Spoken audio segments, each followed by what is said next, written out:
Alright, waiting on the green light. No, it's not green on my end. Alright, there it is. Thank you. Good job. That, by the way, was Reese.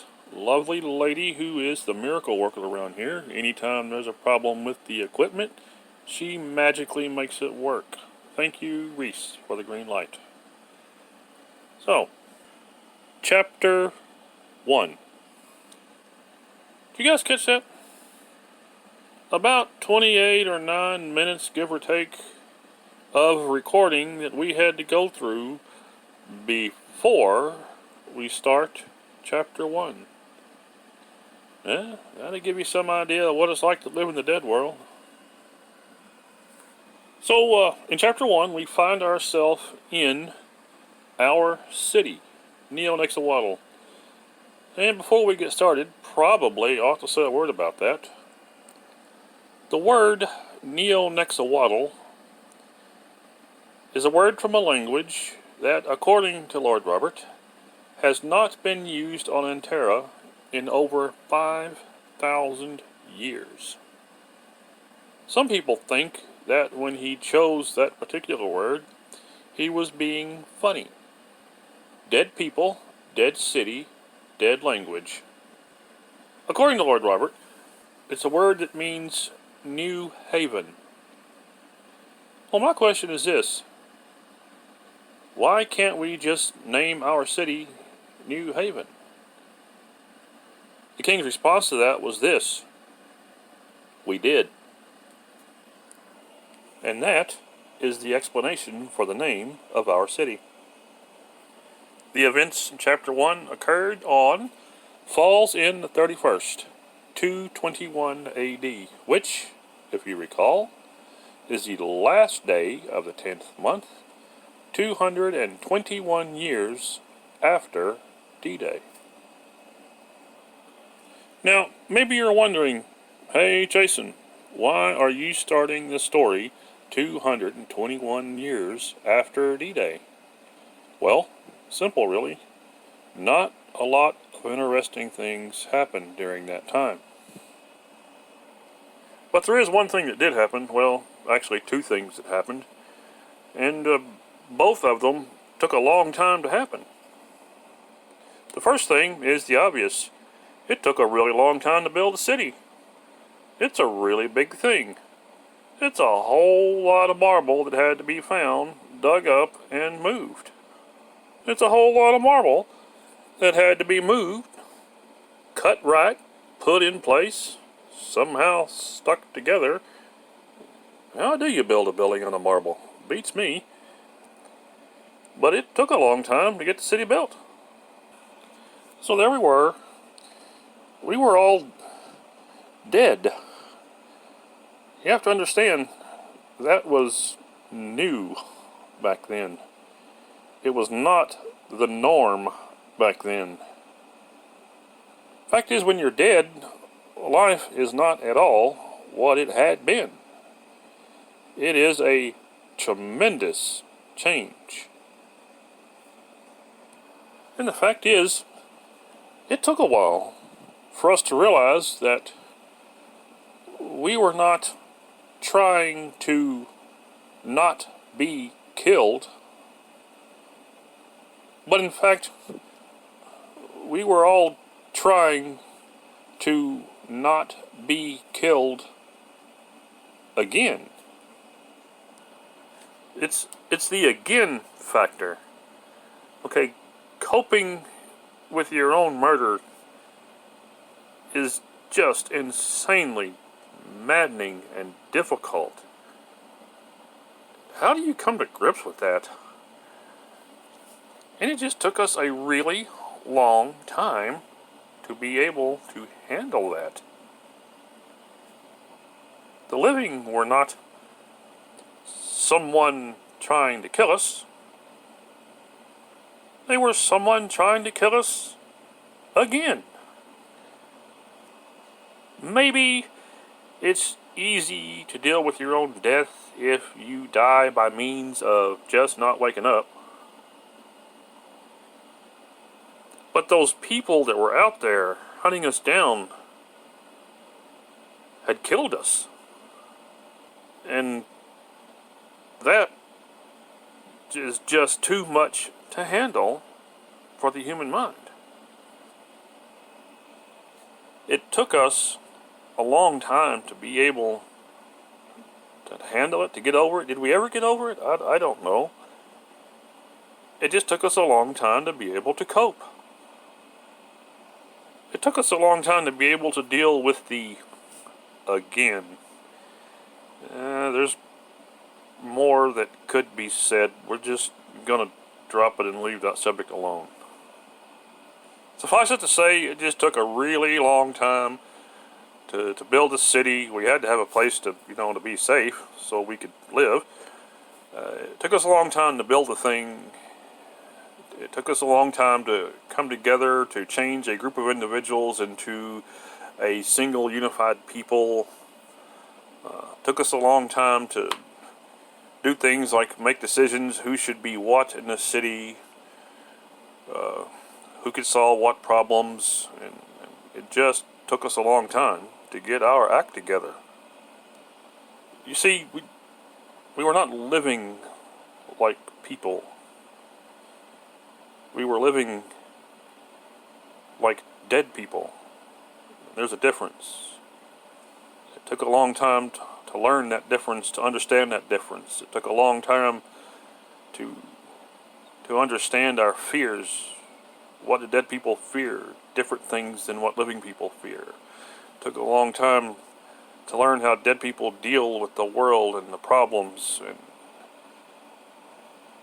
yeah, it took a long time to overcome ordinary issues that living people don't think about. Living as a dead man is not the same thing as living as a living man. And it took us a long time to learn that. And we just are going to drop it right there. But that's why we start 221 years after D-Day. Chapter 1, finally. For centuries throughout ANTERRA's post-D-Day time, historians would struggle to find the word to accurately describe how large the most dread royal palace truly was. Like every other kingdom to ever exist, the kingdom of the resurrected had a palace for its king. But why Oaf built it so large was never understood. Then again, there's much about Oaf that was never understood. A few tried to be humorous in using palatial to describe the palace, but gargantuan was apparently the favorite of the historians. For those who like to keep track of such things, the palace is the largest building ever constructed in the known history of ANTERRA. Whereas every other building in the kingdom was constructed of various kinds of common white, gray, and brown marble, the palace was made of a stone which was mysterious to everyone except its builder. In color, the stone was deep blue like lapis lazuli, but the texture was just like marble. When the palace was being constructed, it was clear that Oaf had a much more difficult time cutting the blue stone than he did cutting anything else. Everyone surmised that whatever the stone was, it must be much harder than everything else, and that surmise was correct. It goes without saying that the king's palace was quite ornate, and there was no such thing as a place, nook, or cranny that was not well decorated and eye-catching. One other feature would be a favorite for the books: the floor. Throughout the floor there are intricate designs carved into the blue stone and filled in with gold. Such is the palace, a building known for its size, color, and floor. Lord Robert's throne is gold with decorative ivory inlay. The servants hate the throne. It weighs a ton. Lord Robert hates sitting on the throne. You can't make gold feel comfortable. It's truly symbolic. The most hated seat in Neonexahuatl is the seat of power of the most hated people the world has ever had. The massive blue building with the fancy floor and chair is the setting in which His Royal Majesty Lord Robert Godwin, High King of the Resurrected, rules from. So it was that on this day the king was standing in front of his throne, intentionally not sitting on it, talking to Terence, when the High General was announced. As Lord Robert and Terence turned to look in the General's direction, Terence had a comment he just could not keep to himself. Typical. With the king half an inch from increasing my budget, military has to interrupt. Yeah, usually the general would have no problem with the rebuttal, but this time something was clearly on his mind, so Lord Robert was curious. "Edgar, what's wrong?" The question was not thrown out in a demanding way. It was a legitimate point of concern. The general cut straight to the point. "Majesty, I have here a soldier who has come back from scout duty. He has something interesting, and I thought, if you would, he could share the details." Lord Robert was very serious about his soldiers, and on the rare occasion they got to talk to him, they always noted that. He was very serious about his soldiers. "Of course, my soldiers can always approach me." The general motioned to the soldier, who was in awe of the palace. Anytime anyone sees the King of the Resurrected for the first time, they are struck by the fear of the sight which Lord Robert presents. He is physically built in a way that makes one think he could tear their arms off, and given that he has all the power in the kingdom, it is easy for fear to happen in the person who is approaching him. And this was the case for the soldier, who was trying not to show it, but was failing.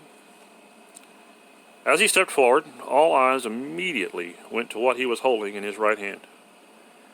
The soldier had a small piece of paper, cut to a perfect rectangle shape. Parchment, specifically plant parchment, had been in use across ANTERRA for about the past century or so, as all knowledge of paper had been lost in the destruction sent by the Light Blessed. The Resurrected remembered paper, but simply had not yet had the opportunity to reintroduce it to the world, as parchment was much cheaper and budgets are very difficult things. It was quite a moment for everyone to see a piece of the pre-destruction past.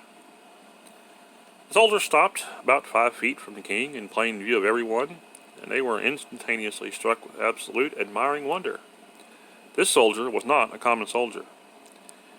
All resurrected military personnel, be they secretaries or soldiers, wear all black uniforms, with the exception of one group. This soldier had a blood-red colored shirt. The shirt indicates a member of the Special Operations Division, Delta Company. Delta's plain blood-red shirt is the greatest badge of honor that can be acquired in the resurrected military. Having only fought from the shadows for 2 centuries, the Special Ops people are the only people in the dead army to have seen any combat, and by that time had not been published to the dead public.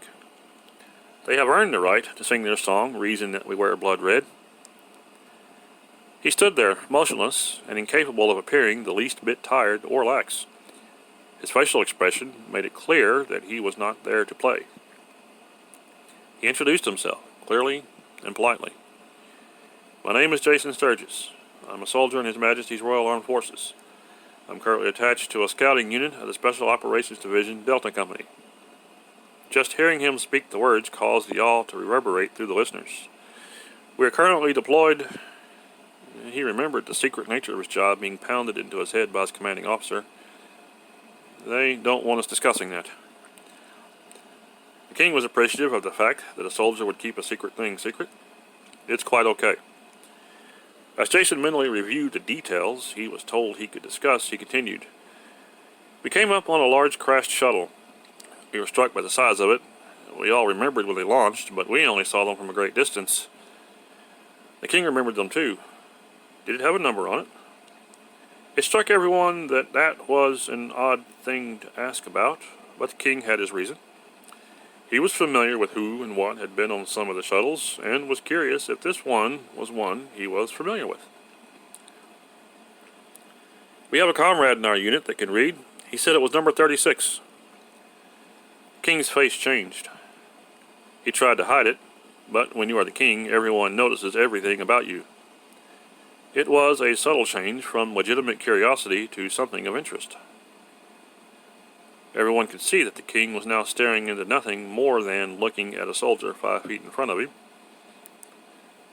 Absolutely no one could understand how a number could affect a man that could literally tear the arms off of a person if he so chose. The mood instantly changed to near dire, and at that moment one could have heard the slightest of noises. The soldier perceived the moment, but not knowing the officially correct thing to do, he continued. Once we got the door open, we were surprised to see that what little was inside was in good condition for being so old. The cabin was incredible. Before D-Day, I'd heard of computers, but I had never seen one. Not even working, they looked so fancy, so strange. It was full of computers. On the way out, we searched the passenger area. That's where I found the paper. We all stared because it had been so long since we had seen paper. I asked Rad, that's Corporal Radgar, he's the one that can read, about the handwriting because it is so neat and perfect. He said there were computers that could print, and what I had found was not written, but printed. He told us what the words on it are. He said, Robert Godwin. He gave it to the king. All we could think was, wow. There was a moment of absolute silence as everyone took that in, but no one yet understood the implications. The moment was now completely beyond comprehension for those within hearing distance. Their king's name had been found inside the property of the ones who had killed them. Terence clearly had some kind of understanding of the situation as he whispered to the High General, just in case, maybe we should clear the room. The general didn't understand the situation, but he understood just in case. He interrupted the moment, making it clear that one does not want to anger the general. Everyone out. The room cleared out, though there were some that did not want to exit, leaving only Terence, Tomas, Edgar, 38, and Jason with the king. The soldier continued. That's your name, Majesty. When someone's name is on something, that means it's theirs. So, this is yours, and I thought you might want something that is yours from way back then. The scout still didn't get it. But Terence, Edgar, Tomas, and 38 did. Lord Robert is a brutally intelligent man, and he knew that truth has a way of coming around. He simply didn't know what to say or what not to say, so, as is the typical case for him, truth happened. He spoke the words with an almost monotone voice as he stared into the past he was recalling. That is the label. It was printed by a woman named Irene Maximer, one of the countless secretaries employed by the light-blessed government then. She enjoyed telling bad jokes. Edgar would have loved her. It took her a little more than 2 weeks to print all the labels and other documents for the shuttles. No telling how much money that cost. Of course, money didn't matter at that point. Jason still didn't follow. I don't understand, sir. Terence, who knew more of the situation than any of the others, made it clear. The seats were labeled. The point was not all that easy to take in for Jason. You had a seat on the shuttle? The point was not all that easy for the king. I did. There was another moment of absolute silence, as those present were dumbfounded. No one knew how to feel. For more than 2 centuries, the king had provided everything for them, always ensuring that every man and every woman had everything they needed to survive, no matter what it cost. And now they learned that their provider had a place among those who had murdered them. How was one supposed to feel now? Edgar had been grateful and loyal to Lord Robert since the day the bombardment stopped, but this was very hard for him. 38 could still feel the grateful feeling from the night Lord Robert saved her life twice in a matter of minutes, but this was incomprehensible to her. Tomas did not know how to feel and was unable to think of anything. Terence knew the truth, but simply kept silent, his way of revealing the extreme respect he had for their king. Lord Robert continued with the revelation. In my life, I was the Chief Science Officer, Special Weapons Division. That meant, among other things, he had a lot of money in his life, which means he had never been one of the common people like all of his kingdom had been in their life. All except, that is, Terence. It was my job to design, build, and test new weapons, as well as oversee their construction. I enjoyed the work, given that the weapons were used for stopping the massive organized crime structures that were more rampant than the government ever officially admitted. One day I got orders to begin construction on weapons which we had constructed in the past. Well, how does that make sense? Come to find out, it was about the fact the older weapons could be produced more quickly, as they were not as advanced as the newer ones. It was about that time that our high-level meetings changed and became more about loyalty than about advancing the operations. It wasn't long after that the truth began to leak from the throne. They were going to kill the whole world, not just the criminal element. Their twisted logic being that the enormous criminal element manpower needs were being filled by the poor. I'm sure over the years my weapons caused some collateral damage, but the king struggled here because he was scared of losing his friends who were also his advisors. His struggle was noted. I didn't want to take part in killing 6 billion people. That was an exceedingly true statement, and he silently begged the universe to ensure his friends believed it. While everyone was struggling with the truth, and they did not even know if it was a harsh truth or some other kind, Jason, being a man who had risked his life during the many deep scouting missions he had performed for the king and kingdom, was not yet ready to get rid of the king. You had a place, yet you died like us. Lord Robert could not remember hurting so bad in his life, or death, and he wanted it all to go away, but he knew it would not. I walked my wife to the loading area, told her to get on the shuttle while I told one of the guards something. I kissed her, and she checked in with the guard who had the list of passengers and went on board. I told the guard at the gate that she was afraid of flying in shuttles and asked if he could arrange for putting her to sleep. She wasn't afraid of anything, but if she was asleep, she wouldn't make a commotion when she realized they were leaving without me. The guard at the gate knew who I was. They all did. So he said he could. I watched as he told the guard with the list, and I walked away, never to see her again. Whatever they may have been thinking, those present would never forget the heart-crushing moment their king's life was then and there. I often wonder if she lived out her life hating me, the most wonderful thing in the universe, and I sent her away without telling her the truth. I'm truly the most awful monster the world has ever had. Edgar was not angry, but he was still very unsure. You weren't on the list? Robert was silently, virtually begging the universe to make it all go away. No, the government doesn't like it when you interfere with its plans. I was officially scratched just before launch. It was clear that the large, powerful dead man was still human. I would do anything to make her not hate me. Anything. He paused, painfully, and added, anything. As he struggled to get those words out, tears appeared in his eyes, though they were not forceful enough to fall out. Jason was quite moved, and really they all were. You were one of them, but you would not hate us. Even in life, you thought of the poor. A man with money, but yet able to see past it and be driven by something other than money, is no monster, sir. You could have looked the other way and lived your life in comfort with your wife, but you risked everything. For us. The king interrupted with softly spoken words. I'm no hero. He truly believed that. The monster was all he could feel inside himself. Jason became a bit firm in declaring his assessment. Respectfully, I disagree. The king has given me permission to speak, so I will speak. Let me tell you what you are by telling you what you are not.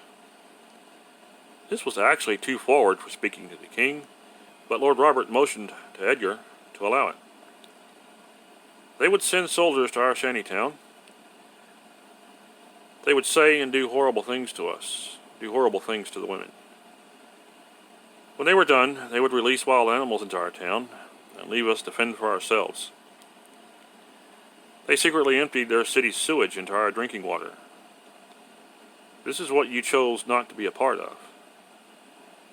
Know how we learned about the sewage? No, of course not. So I will let you know. One day my 12-year-old sister asked me why the boy in the shack next to us was nice to her when all the other boys tried to pull her hair and do other mean things to her.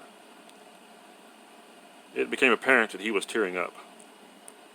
At that moment, Mother stepped out of the shack and told her to go get us some water. You see, we were going to be able to eat that evening.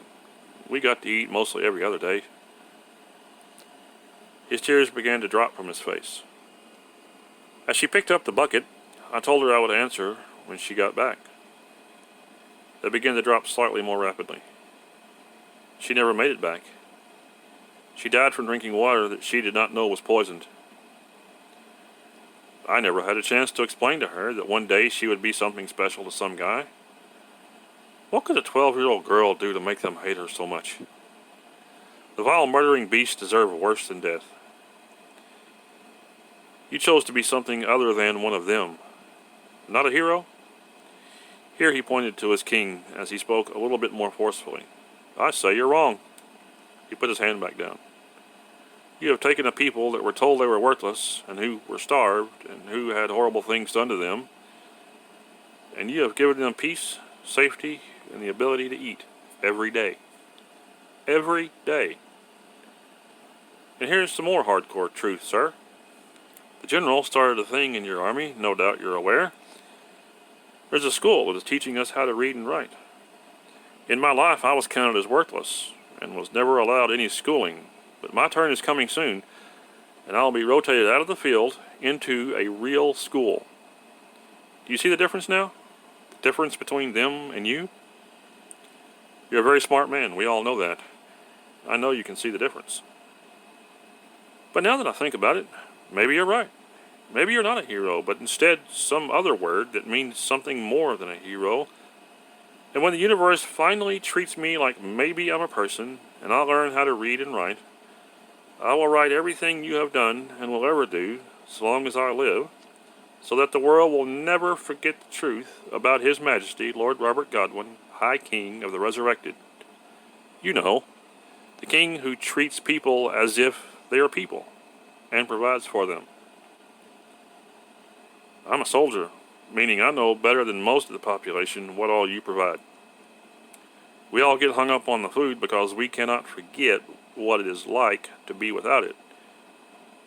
But as a soldier, I know what things you have defended everyone from.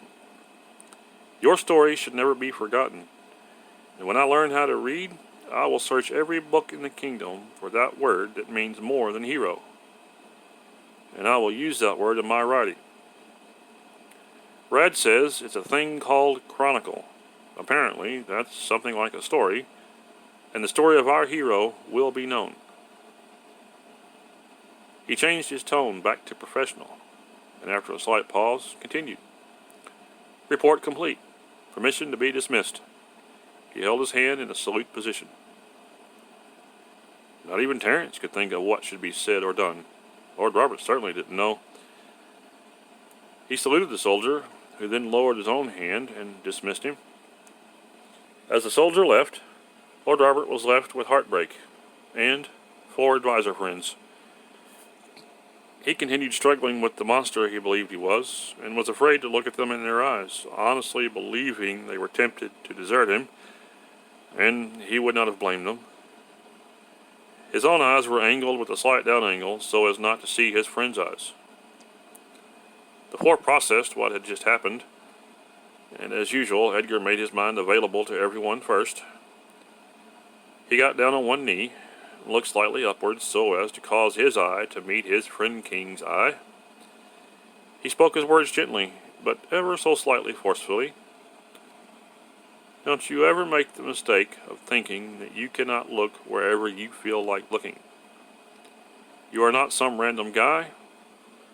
You are the High King of the Resurrected, and your eyes will look at the eyes of this kingdom's advisors every single time you wish.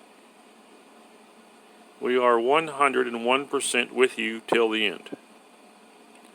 The other 3, being in total agreement, positioned themselves as Edgar and looked into the eyes of their king. Edgar thought about his statement and added to it, actually, we'll be with you till our next end, but I think you know what I meant. That bit of humor brought everyone back into a state of normal reality. The large dead king in the gold-colored armor was overwhelmed by the fact that they did not think less of him. He set his personal mode to what his advisors humorously refer to as 75% serious, which is a form of serious that is in no way even the slightest bit forceful. Now get up already. You can't get anything accomplished on your knees. They laughed as they stood, but they did accomplish something on their knees. They made a dead man lose all of his worries, though he still inwardly struggled with the monster. The king continued, "We have a celebration to finish planning for." This was a reference to the upcoming 100th anniversary of the completion of the city, and I'm not sure it's morally acceptable for dead people to celebrate. There was a large amount of laughter on that one. I guess that means we're going to be a city of 100,000 plus moral degenerates. There was even more laughter as the group walked out of the throne room discussing whether or not dead degeneracy is worse than living degeneracy.